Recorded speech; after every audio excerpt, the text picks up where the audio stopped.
La construction de la Côte d'Ivoire solidaire est en marche.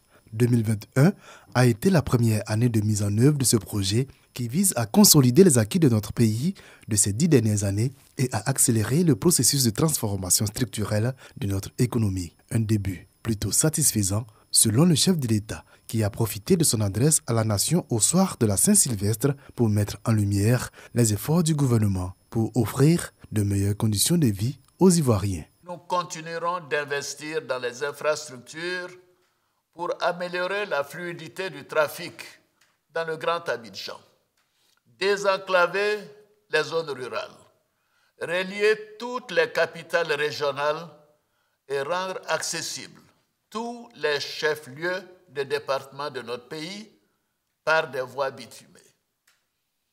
Je me réjouis que les projets structurants tels que le 4e pont Yopougon-Plateau, le pont de Cocody et l'échangeur de l'Indénié seront achevés en fin d'année 2022. Au cours de l'année 2022, nous poursuivrons l'extension de l'autoroute du Nord jusqu'à Bouaké, la réhabilitation de la côtière Abidjan-San Pedro, ainsi que les travaux pour le lancement de la construction de 8 nouveaux échangeurs à Abidjan. Un autre pilier sur lequel s'appuie l'économie de la Côte d'Ivoire, le secteur de l'énergie. Et 2021 a été marqué par une découverte majeure, le gisement Baleine, qui entrera en production dès 2023. Une découverte qui permet au chef de l'État de se projeter sereinement sur l'avenir. Cette importante découverte augure de belles perspectives pour notre pays en termes de ressources pour le financement des projets de développement, de formation de nos jeunes, de création d'emplois et d'opportunités pour nos PME. Ce sera aussi le premier gisement zéro émission nette en Afrique. De quoi reléguer définitivement la crise énergétique connue par la Côte d'Ivoire au premier semestre de l'année 2021. L'objectif, selon le président de la République, c'est d'électrifier toutes les localités du pays avant fin 2025. Pour l'heure, ce sont 1 230 000 ménages qui ont bénéficié cette année du programme Électricité pour tous. Un autre baromètre de la bonne entame du projet Une Côte d'Ivoire solidaire, l'accès à l'eau potable. Plus de 80% des Ivoiriens vivant en ville et plus de 70% en zone rurale y ont accès, selon le chef de l'État. Pour consolider ces progrès réalisés, Alassane Ouattara mise sur la bonne gouvernance et la lutte contre la corruption.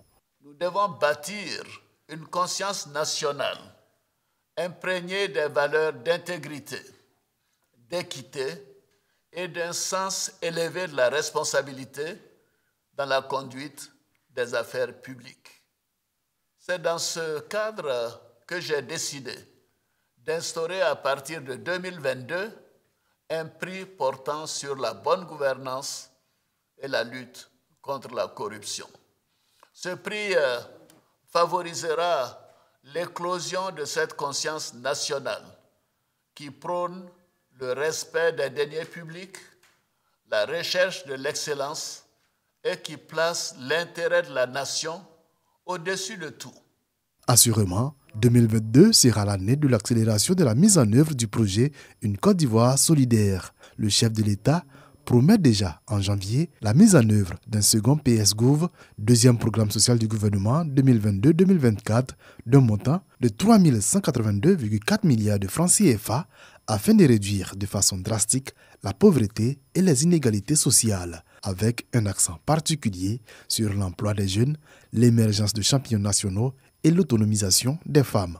Preuve de la résilience de son économie face notamment à la Covid-19, la Côte d'Ivoire a réussi à maintenir un taux de croissance économique positif d'environ 2% en 2020 et 6,5% en 2021, une dynamique qui devrait se poursuivre en 2022 avec un taux de croissance projeté à environ 7% selon le président Alassane Ouattara.